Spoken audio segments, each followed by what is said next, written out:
आम्ही बीड जिल्ह्यामध्ये Beed hello reporter या न्यूज चॅनलच्या माध्यमाने गेवराई तालुक्यात श्री क्षेत्र कुंभेजळगाव या ठिकाणी पोहोचलेलो आहोत। या कुंभेजळगावमध्ये आणि कुंभेजळगाव परिसरामध्ये थोड्या दिवसामध्ये बीड जिल्ह्यामध्ये नामांकित असणारं या ठिकाणचं गोरक्षनाथ संस्थान आणि गोरक्षनाथ संस्थानवर सातत्याने या परिसरामध्ये गोरक्षनाथ संस्थान कुंभेजळगावचं या संस्थानवर हरिभक्तपरायण दत्ता महाराज गिरी यांच्या या सानिध्यामध्ये हा परिसर गेले अनेक वर्षापासून आध्यात्मिक कार्य अतिशय जोमाने आणि उत्साहाने पार पडत आहे। आज श्री राम प्रभू यांच्या रामनवमीनिमित्त या ठिकाणी आम्ही पोहोचलेलो आहोत। तमाम महाराष्ट्रातल्या आमच्या सर्व प्रेक्षकांना आम्ही या बीड जिल्ह्यामध्ये असणारं हे गोरक्षनाथ संस्थान गेले अनेक वर्षापासून प्रख्यात आहे आणि त्याच गोरक्षनाथ संस्थानवर आज आमची टीम या ठिकाणी रामनवमीनिमित्त प्रभू रामचंद्राच्या जन्मोत्सवानिमित्त या ठिकाणी पोहोचलेली आहे आणि आमच्या या बीड हॅलो रिपोर्टर चॅनलच्या माध्यमाने आम्ही थेट आज या ठिकाणी मठाधिपती हरिभक्तपरायण दत्ता महाराज गिरी थेट त्यांच्याशी आम्ही आध्यात्मिक चर्चा करण्यासाठी या ठिकाणी पोहोचलेलो आहोत। आपण या गोरक्षनाथ संस्थानाविषयी थोडक्यात जाणून घेऊया त्यांच्या तोंडून। या ठिकाणी आम्ही पोहोचत आहोत दत्ता महाराज गिरी यांच्याकडं। बाबा जय हरी। जय बाबा, आजचा हा परिसर कुंभेजळगाव या ठिकाणी असणारा जो परिसर आहे, आध्यात्मिक परिसर आहे, या ठिकाणी असणारा जो राम मंदिर आहे, गोरक्षनाथ संस्थानावर असणारे जे विविध मंदिरांची शोभा आहे, खूप छान असं या ठिकाणी तुम्ही या मंदिराचं सजावट केलेली आहे, बांधकाम केलेलं आहे। या ठिकाणी असणारा परिसर नक्कीच या ठिकाणी येणाऱ्या भाविक भक्तांचं मनमोहक करून घेणार आहे। मला या ठिकाणी थोडक्यात सांगा बाबा, आपल्या या ठिकाणी प्रथमतः आमच्या प्रेक्षकांना तुम्ही या ठिकाणी आपला परिचय तुम्ही या ठिकाणी थोडक्यात सांगाल। दत्तात्रय गुरु वामन महाराज गिरी हा माझा परिचय। माझं जन्मगाव उमापूर आहे। या ठिकाणी गुरुवर्य वामन महाराज गिरी यांचं बालपण याच डोंगरावर गेलं। त्यांच्या वडिलाचं म्हणजे केशवगिरी महाराजांचं सुद्धा याच ठिकाणी बालपण गेलं, त्यांचं आयुष्य याच ठिकाणी गेलं। आमच्या वडिलाचंही आयुष्य याच ठिकाणी गेलं। असा आमचा वडिलोपार्जित वारसा आहे। मी 1972ला विद्यमान महंत म्हणून घोषित झालो आणि त्यानंतर 72 ते 88 हा थोडा खडतर प्रवास गेला। 88 पासून मी या कामाला गोरक्षनाथ संस्थानच्या आर्थिक विकासासाठी वाटचाल केलेली आहे। बाबा, नक्कीच तुम्ही 1978 पासून या परिसरामध्ये आपला जो आध्यात्मिक कार्यकाळ तुम्ही या ठिकाणी पार पाडत आला आहात आत्तापर्यंत। मला या ठिकाणी बाबा एक प्रश्न आवर्जून विचारायचा की ज्याप्रमाणे बीड जिल्ह्याची धाकटी पंढरी श्री क्षेत्र नारायणगड आणि त्या नारायणगडानंतर आपलं नाव या ठिकाणी, आपल्या संस्थांचं नाव या ठिकाणी प्रामुख्याने घेतलं जातं। श्री क्षेत्र नारायणगडानंतर जे काही या बीड जिल्ह्यामध्ये आणि बीड जिल्ह्याच्या सरहद्दीवर असणारं श्री क्षेत्र भगवानगडाचं या ठिकाणी नारायणगड आणि भगवानगड हे 2 गड प्रख्यात आहेत।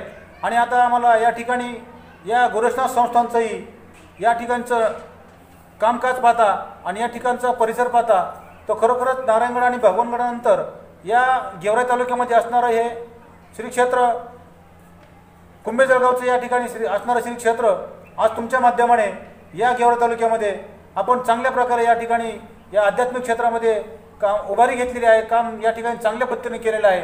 मग बाबा, या ठिकाणी मला एक सांगा, आज या डोंगरदरीमध्ये हे मोठं गोरक्षनाथ संस्थान तुम्ही फार मोठ्या कष्टाने आणि फार मेहनतीने या ठिकाणी उभारलेलं आहे।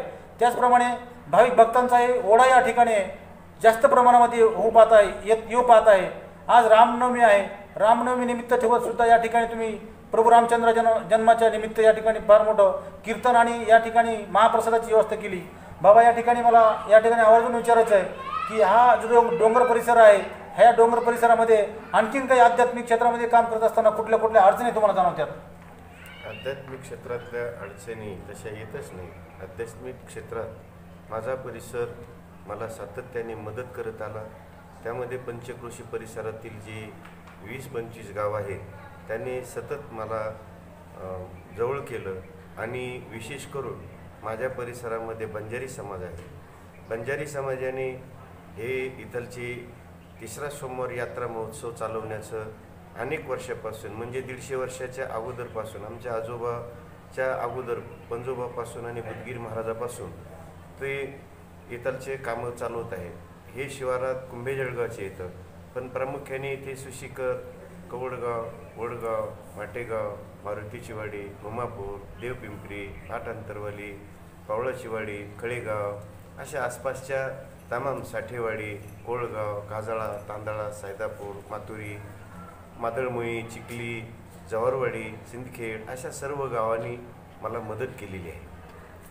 बाबा, श्री क्षेत्र नारायणगडाचे महंत कैलासवासी महादेव हरिभक्तपरायण महादेव बाबा यांचा आणि आपला परिचय किती वर्षाचा आणि त्यांच्या कार्यकाळामध्ये तुमच्याबरोबर त्यांचे असणारे संबंध कसे आणि कुठपर्यंत चांगले होते, किंवा ते गेल्यानंतर तुम्हाला त्यांच्या कशा प्रकारे त्यांच्या या आध्यात्मिकच्या कार्यक्षेत्रामध्ये त्यांच्या आठवणी कशा पद्धतीने येत आहेत? माधव बाबा यांचा माझा फार लहानपणापासूनचा संबंध.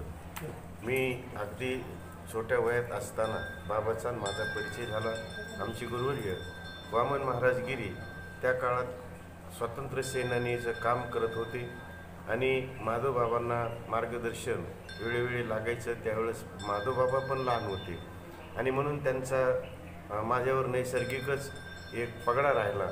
आणि महाराजांना त्यांनी वचन दिलेलं असल्यामुळे मी त्यांच्याकडे 1967 पासूनच बाबांच्या जवळ होतो. माधव महाराजांच्या 1972 पासून त्यांचा माझा फार जवळचा संबंध आला आणि 72 ते 2010 पर्यंत बाबाची माझी कधीच ताटातूट झालीच नाही. बाबा समाधी स्थानापर्यंत पोहोचेपर्यंत त्यांचा आणि माझा संबंध फार जवळचा राहिला.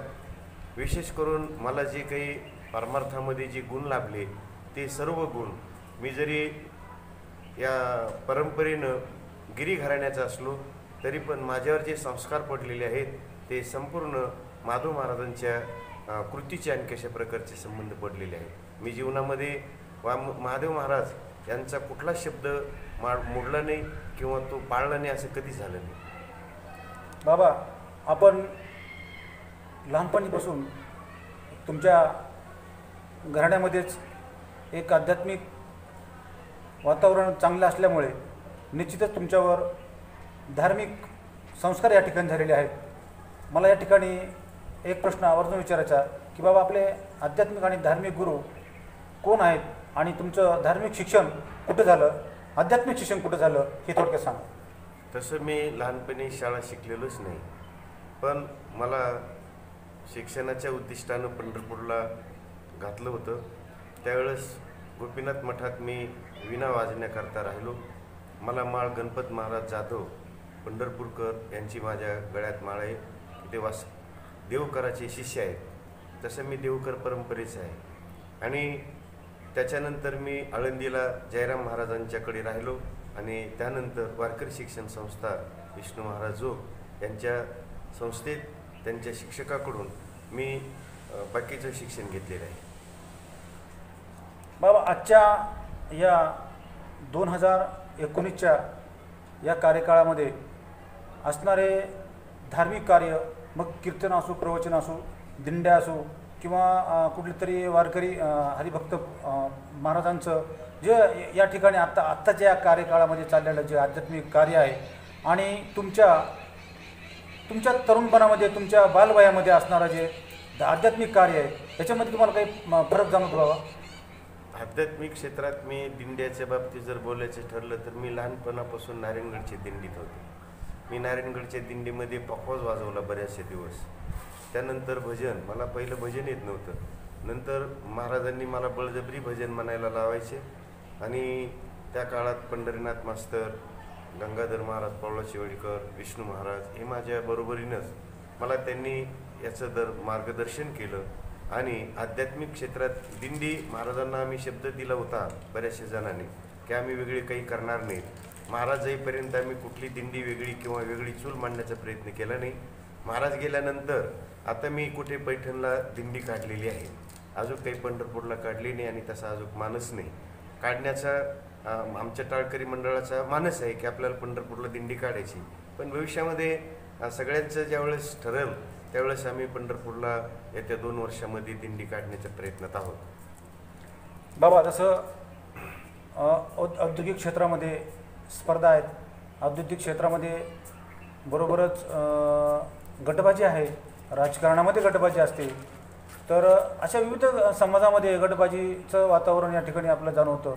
तर आम्हाला असं वाटतं बाबा की या ठिकाणी आध्यात्मिक क्षेत्रात आणि या धार्मिक कार्यातसुद्धा या ठिकाणी आता अलीकडच्या काळामध्ये गटबाजी तर या ठिकाणी निर्माण झालेली नाही. तर आम्ही विचारलेल्या प्रश्नावर तुम्हाला काय म्हणायचं? गटबाजीचा तसा काहीच प्रश्न येत नाही. राजकीय स्वरूपात बोलायचं जर ठरलं तर या ठिकाणी सर्वप्रथम मला शिवाजीराव पंडित यांनी इथे पाण्याचं फार दुर्भिक्ष होतं, त्यावेळेस त्यांनी तलाव तयार करून दिला आणि तसं कडकपणाने राहण्याचं जे माझं वैगुण्य आहे ते मी बहुतेक करून शिवाजीराव पंडित यांच्याकडे पाहूनच मला बाकीच्या राजकीय क्षेत्राचं ज्ञान मी अवगत केलेलं आहे. त्यानंतर बदामरावजी पंडित साहेब यांनीसुद्धा या संस्थांना भरपूर मदत केलेली आहे. त्यांनी पूरक पाणी पुरवठा योजनेमार्फत तलाव खालून विहीर, पाईपलाईन, टाकी असे करून दिलेली आहे, एक खोली बांधून दिलेली आहे. आणि पूर्वी खालून पाणी आणू लागत होतं तेव्हा त्यांनी एक विहीर आणि थोडी पाईपलाईन करून इंजन टाकून पाण्याची व्यवस्था करून दिली. आताच्या काळामध्ये या 2019च्या माध्यमामधून लक्ष्मणांना पवार यांनी सडकेचं नियोजन करून आम्हाला पक्की सडक करून दिली. भविष्यामध्ये राजकारणातले जेवढे काही छोटे मोठे बुडरे आहेत त्यांनी आपल्या पद्धतीप्रमाणे यथाशक्ती काम करण्याचा प्रयत्न केला आहे आणि बहुतेक करून माझेच परिसरातली सर्व राजकीय क्षेत्रातली मंडळी या संस्थांवर सातत्याने प्रेम करते. तसं मला गटबाजीचं काही संबंध येत नाही. तिन्ही पक्ष या संस्थांवर येतात. पवारसाहेब येतात, अमरसिंह पंडित, स्वतः शिवाजीराव दादा पंडित, बदामराव पंडितांचं सर्व कुटुंब या संस्थांवर सातत्याने प्रेम करीत आले आणि पुढेही प्रेम करणार आहेत अशी माझी इच्छाशक्ती सांगते की ते मला कधीच विसरत नाही. बाबा, गेवराई तालुक्यामध्ये असणारं जे गोरक्षनाथ संस्थान आहे, हळूहळू या गोरक्षनाथ संस्थानचं जे काही नाव आहे आणि तुमचं या ठिकाणी असणारं या मठाधिपती म्हणून तुमचं या ठिकाणचं असणारं जी तुमची आध्यात्मिक शक्ती आहे ती मला वाटतं महाराष्ट्राच्या, मग बीड असो, नाशिक, औरंगाबाद, पुणे, मुंबई ह्याच्या बाहेर जाऊन महाराष्ट्राच्या कानाकोपऱ्यामध्ये या गोरक्षनाथ संस्थांचं नाव तुमच्या माध्यमाने पोहोचलेलं आहे. तर मला या ठिकाणी बाबा आवर्जून सांगायचं की पुन्हा भविष्यकाळामध्ये या भावी पिढीला तुम्ही या आध्यात्मिक क्षेत्रामधून किंवा या आध्यात्मिक माध्यमाने तुम्ही कुठला संदेश देऊ पाहताय तरुण पिढीला? तरुण पिढीला माझा संदेश आहे की हल्ली आपण उगीचच काहीतरी चमत्काराच्या पाठीमागं लागून आपली स्वतःची फसगत करून घेण्यापेक्षा कुठेतरी श्रमदान केलं पाहिजे, स्वतः कष्ट केले पाहिजे आणि कष्ट करून पैसा त्यांच्याकडे जर झाला तर देवस्थानासारखी अशी भूमिका उभी करण्याकरता मदत मिळेल. त्यांच्याकडे जर पैसा असला तर आमच्याकडे पैसा येईल. आता त्यांच्याकडेच पैसा नसला, त्यांनी जर उद्योगच केले नाही किंवा आता जर पाहिलं तर बाकीच्या परप्रांतातून येऊन महाराष्ट्रामध्ये दुकानं वगैरे थाटल्यात आणि परिसरातली सर्व मुलं अशीच राहिले तर भविष्य थोडं धोक्याचं आहे. तर मला वाटतं की हे अचानक तरुणांनी हाताला लागण जसं त्याची कुवत असेल, जशी त्याची बुद्धी असेल तसं त्यांनी धंदा निवडायला पाहिजे आणि त्याच्यावर प्रगती आणि मात केली पाहिजे. त्यांनी मात जर केली तर हा हिंदू धर्म निश्चितच पुढे जाण्याची गेल्याशिवाय राहणार नाही आणि त्यांच्या येणाऱ्या पैशातून की अशी जी क्षेत्र आहेत, जुनी क्षेत्र आहेत, हे नाथ संस्थानाचे जे क्षेत्र होते आतापर्यंत ते असुरक्षित होते. आता कुठेतरी नाथ संस्थानाचा उदय झाला, मग ते जालिंदरनाथ असेल, मच्छिंद्रनाथ असेल, गहिनीनाथ असेल, कानिपनाथ असेल, आणि गोरक्षनाथ असेल, असे पूर्वी त्याच्यावर कबरी वगैरे असायच्या. आता ते सगळं दूर झाले आणि इथं सुंदर मंदिरं झालेत. आता गोरक्षनाथाचं पण मंदिर सुंदर वगैरे जे दिसतंय, परिसर दिसतो. या परिसरातल्या सर्व लोकांनी, तशी मी वर्गणी करायला जात नाही, पण लोकांनी मला भेटन तिथं जशी भेटेल त्यांच्याकडं अवकात असेल तशी दक्षिणा देऊन हे काम केलेलं आहे. तसं एका स्वरूपामध्ये मला वर्गणी नाही मिळाली, पण असंच कधी जरी गेलो तरी 10-5 रुपये मला जेवणाशिवाय व्यसनच नाही. त्यामुळे त्या 10-10, 5-5 रुपयातून कसा विकास साधता येतो त्याचं हे गोरक्षनाथाचं जिवंत उदाहरण आहे. बाबा, या ठिकाणी एक म्हण या ठिकाणी आठवते मला, घार हिंडे आकाशी तिचे लक्ष पिल्लापाशी. याप्रमाणे तुमचं या कुंभेजळगावच्या या गोरक्षनाथ संस्थांच्या परिसरामध्ये जो भाविक वर्ग आहे, जो भाविक भक्तगण वर्ग आहे, तो वर्ग तुमच्या या गोरक्षनाथ संस्थांवर आणि तुमच्या प्रेमाखातर खरोखरच तुमच्या या आध्यात्मिक कार्यामध्ये सहभागी आहे. भविष्यामध्ये तुम्हाला नक्कीच या सर्व भाविक मंडळीचा पाठिंबा राहील, सहकार्य राहील. बाबा, एक शेवटचा प्रश्न असेल. बीड जिल्ह्यामध्ये भयानक दुष्काळ पडलेला आहे. महाराष्ट्रामध्येही दुष्काळाचं सावट आहे. आज या बीड जिल्ह्यामध्ये असणाऱ्या दुष्काळाचे झटके खूप त्रासदायक आहेत. शेतकरी हा कंगाल झालेला आहे. भविष्यामध्ये शेतकऱ्यांनी कशा पद्धतीने जीवन जगावं आणि शासनाने कशा पद्धतीने या ठिकाणी शेतकऱ्याला सहकार्य करावं, तुमच्या आध्यात्मिक क्षेत्रातून तुम्ही कशा पद्धतीने शेतकऱ्याला या ठिकाणी एक आधार आणि सपोर्ट या ठिकाणी तुमच्या आध्यात्मिक माध्यमातून, आध्यात्मिक शब्दातून द्याल, हा शेवटचा प्रश्न असेल. फार महत्त्वाचा प्रश्न आहे हा. दुष्काळ निवारण महाराष्ट्र शासनाने असं टँकरद्वारे किंवा अन्य प्रकाराने दुष्काळाचे निवारण होणार नाही. दुष्काळासाठी कायमस्वरूपी उपाय करायला पाहिजे. एकतर सर्वप्रथम कुऱ्हाडबंदी याला म्हणतात, ती कुऱ्हाडबंदी झाली पाहिजे. वनराई नष्ट होत चालली. आज मोठमोठाले रोड झाले, त्या रोडमध्ये जे काही वृक्षामुळं पर्जन्यमान वाढतो ते वड, उंबर, पिंपरी, जांभळ असे जे वृक्ष होते पूर्वी सडकेला, चिंचा, तर ह्या नष्ट होत गेल्या. त्याचबरोबर वन जे होते, आता माझ्या लहानपणी गोरक्षनाथ असा दिसत नव्हता, सर्व झाडींनी लुप्त होता.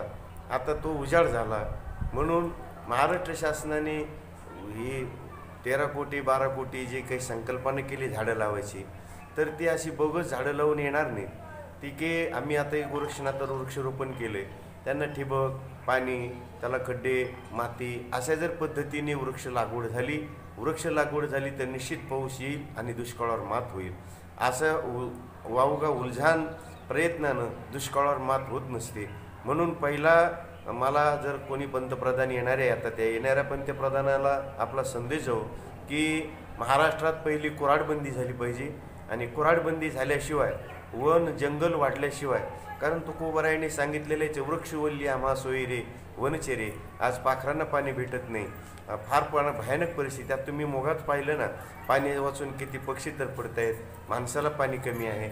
आणि म्हणून दैवी उपाय करून पाणी पडणार नाही, तर त्याला आपण पावलं उचलले पाहिजेत, कठोर वृक्ष लावले पाहिजेत. आणि वृक्ष लावण्याकरता प्रत्येक माणसाला तयार केलं पाहिजे. जसं मागं महाराष्ट्र शासनाने बेटी बचाव आंदोलन केलं, तसं आता वृक्ष बचाव हे आंदोलन जर केलं आणि त्याच्याकरता आध्यात्मिक क्षेत्रात सुद्धा ज्यांना वृक्षप्रेम आहे, जसे सर्पमित्र आहेत, तसे वृक्षमित्र आणखी तयार होतील. आणि माझ्या परिसरात तर मला वृक्ष तोडलं तर दिवसभर करमत नाही. मी वृक्ष तोडूनच देत नाही, कसलाही असो, हिवराचा असो नाही तर बोरीचा असो, तो मला खूप प्रिय आवडतो. म्हणून माझ्या परिसरात तुम्ही पाहिलं सगळी झाडं झुडे वगैरे आहेत. पुढे महाराष्ट्र शासनाने आता खड्डे खांदून प्रयत्न चालू आहे आणि ते जास्तीत जास्त वनराई होऊन या संस्थांची शोभा वाढेल. त्याच्यात महाराष्ट्र आणि महाराष्ट्रातल्या परिसरातल्या, आमच्या परिसरातले जे वृक्ष जीवन जगणारी माणसं आहेत, पाणी अडवा पाणी जिरवाच्या माध्यमातून दुष्काळावर मात करता येईल असं तरी मला वाटतं. धन्यवाद बाबा. महाराष्ट्रामध्ये दुष्काळ हटवायचा असेल तर कुऱ्हाडबंदी झाली पाहिजे.